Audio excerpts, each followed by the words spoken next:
Sup Shredders, my name is Logan aka Spiderhands and welcome to an SP Reviews where today we have ourselves a track from an act named Second Choice titled Edge of Light featuring Dimi De San. And if we switch over to here, just to confirm, we have the featured vocalist as Dimi De San, we have music and production from Frederick Lindstrom as well as lyrics and vocals from Dimi De San. So we're going to listen through this track from start till finish. We're going to hear what we think. And just before we get into it, I'm going to be giving this track an overall score based on a set of criteria I have for these reviews. We'll have that at the end, but yeah, until then, let's go. Let's do it. Great drum group to start things off though, man.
Fantastic. Going more of a melody as opposed to a voice just to change things up, as opposed to lyrics.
Interesting percussion there.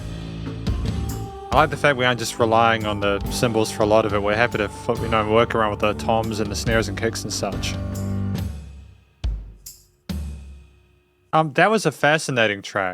That was a fascinating track. I'm going to talk about this track more in the conclusion section, but I just want to sort of emphasize that I did enjoy my time with it. It's just, I was expecting, whenever there's a lack of a guitar in a piece like this, where it's sort of traditionally more organ or key bass and drum focused, it's kind of refreshing. Just that lack of that presence there kind of spices things up. Yeah, I'll talk about that more in a moment. because welcome to the analysis and conclusion section of my review of this track from an act named Second Choice, titled Edge of Light, featuring Dimi De San. Now, what do I think this track is about? First of all, I gave the score an overall score of 7.4 out of 10, which I feel is a good score. There's a lot of really positive stuff about this. The tale, though, I don't usually grade tracks on like the lyrics. The song itself, I think it's about someone that is kind of on the edge of like refining. Is it the edge that they're walking into the light, trying to escape from their home, or are they kind of going to the edge of light to go into the darkness in order to sort of like grow as a person? They talk about being forged by fire and everything like that. So it kind of insinuates that they've been going through some trials and tribulations to try and get to where they are today. I think I've misunderstood the part about the home references and everything like that. I'm wondering whether we're talking about home being a difficult place to be, or that the place we used to call home isn't that anymore. Maybe what we thought was reality was a lie. Maybe, I think we're either transferring to a lighter place, or we're going away from it. Either way, the main sort of spiel I got from that is that we have gone through some trials and tribulations to overcome these challenges, and we're sort of discussing that journey here and moving upwards and trying to sort of like rise our way out of it. And I think that's a fantastic story. The lyrics are compelling. I just want another round sort of like really soak it in. There's quite a lot of other stuff to appreciate, as well as the vocals in the mix. The singer, by the way, has solid vocal technique. I really appreciated the wide vibratos and the intention to kind of make it sort of very kind of intense, and I think the way we expressed ourselves matched the sort of intensity of a lot of the lyrics and stuff. We sold it quite well. I think we harmonized really neatly and stuff like that. Ultimately, I feel as if the vocals were very effective. I don't think we needed to really fix anything. I think a lot of what might have elevated the vocals further, arguably, is if there was more range to the structure of the track. But I also feel as if for the range that we have with the notes and chord choices and stuff like that, we handled ourselves really well. Great head and chest voice. And yeah, solid. Enough variation to keep ourselves going the entire time, which is good. Track itself at 3 minutes 54 it's relatively short for the amount of stuff that we had within it, to be fair. We had verses and chorus sections and stuff like that. We had lots of variety with the different drum beats and the bass patterns, as well as some of the string parts and the keys and some sort of organy parts there, or key parts on the higher end there. And I think that the variations of these, especially the flexibility of the percussionists there, sort of asserting themselves in the mix, almost to a point where they're just as important as the vocalist, as like a dual focus, just because of the different range of difference of like triplets and offbeats, and kind of like, I don't want to say it's polymeter or anything like that, because I don't think that's polyrhythmic, but we kind of felt like we were deliberately messing with the assumption the listener would have about how the groove was supposed to go, and I kind of enjoyed that kind of flirtation there. I felt that I kind of illustrated that dance that the singer was doing alongside it. So if I talk about a few of the instruments I really appreciated, with the understanding that the transitions were typically quite smooth, with no sort of abrupt sort of like adjustments or anything like that. We basically handled, it was a very smooth track relative to the way things were played and the vocals were performed there. The drums again were clearly the focal point. We had a great sense of finesse across the entire kit without any filler there. We knew when to switch up a beat to go to a different element of the kit there. We were very comfortable with our shakers as well as some of our ride and cymbal patterns there, but we also had a lot of focus on some of the lower elements there, such as the toms and the snares and the kick, and I'm kind of inclined to think that's because we didn't necessarily want to have a song that was too bright sounding, and we wanted it to sound a little bit darker. So when you have like, you might have occasional crashes and sort of cymbal elements and stuff like that, but if you focus on those lower sounding instruments, it kind of makes it sound like the music is down with where the singer is. So I think if that's the what we were trying to accomplish there, that's quite effective. But we could also just play really well, and the loops and like patterns we had on the drums were solid there, and they had a great sense of flow with the other elements of the arrangement. The bass line, they're filling in for like the low end of what would usually be like the harmony suited it incredibly well there. It was heavy and full sounding and thick, and it kind of sounded like the mire that we're trying to get ourselves out of, and I appreciate that. It sounded great. When I say out of the mire, I just mean like there was a sense of darkness about it, foreboding there, that I think was appropriate given some of the subject matter. Although again, I want to have another listen through the lyrics just to make sure I get it.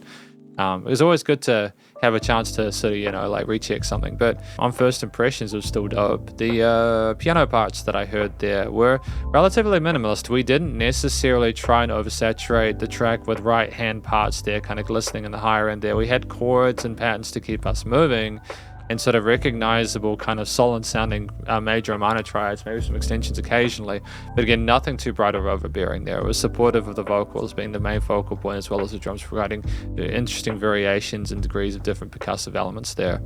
I'm pretty sure there were strings there to kind of like accent the mid-range of some of the tension and sort of like sadness that they were feeling. The strings are always like they're always a good way to express sadness in this, and it kind of sounds like we were kind of outlining the struggles we had to take. The strings would come in, and that made it seem a bit more real. And I think we had some higher elements of the synth or key parts there, which kind of sparkled as if the light was within reach, or we were walking towards it there. And that came in a bit later on, maybe as we were kind of working through the starting point and stepping closer and closer towards the edge of light. And so ultimately, I think musically, it's a wonderful piece, and I am really glad I had the opportunity to listen to it. And I think there's a lot to appreciate. I think that if this track had been longer, we would have needed to adjust the chord progressions and bass lines a bit more. And I'm aware that there were like minor incremental, but there weren't grand changes within this. And I think that honestly, for like, if this was like a chapter of like a bigger piece, like a bigger album, it works very, very, very well. It's fine on its own, don't get me wrong. I just think that if you had this angle of the different sort of progression of the journeys we went throughout, that would be cool on its own. So I think if it was longer than this, you needed more further adjustment compositionally, but for the length it was great. The theme overall sounded like, with some of these kind of like diminished or kind of like seventh chords that we had there on the last time of every going back into the minor, it really did sound like someone was going through this kind of mental loop of kind of going through their thoughts and articulations there, maybe not necessarily ruminating, but kind of trying to figure out what went wrong and where we're going and how to get past it. And so the track seems to me, with the chord progressions, again, the sort of like triplet feel to, I'm not sure, I'd have to listen back, see if it was eighths or triplets, but either way, like it sounds like we're kind of dancing through our memories, and they weren't necessarily happy ones, and it leaves you wondering whether we're going to rise up after that at the end. I don't think there is any filler. I thought the note choices were great. I think the performance in general was tight without a note out of place. The studio recording, mixing and mastering was solid. I thought that it was good. I think that it was a nice tight mix there, with the vocals well presented in the piece there for the most part there. The singer could sing, so I didn't need to sort of like us to, overproduce, overpolish the vocals. The keys, the drums, the pianos, the shakers, everything else was nicely niched in the frequency spectrum and the stereo field there. And there was dynamic range. It was a bit of dynamic range, and it was nice to know that pumping to the bus compression, limiting the sound to me effectively. This is just my review of this track from an act named Second Choice, titled Edge of Light, featuring Dimi De San, and hopefully you enjoyed it. If you did, please go show them some love via their various social medias and a YouTube page, and stay cool and stay safe, and please remember to support your local musicians and artists at this point in time. It's either help more than ever thought of crazy stuff going on in the world, and I'll catch you in the next review. Spiderhands out.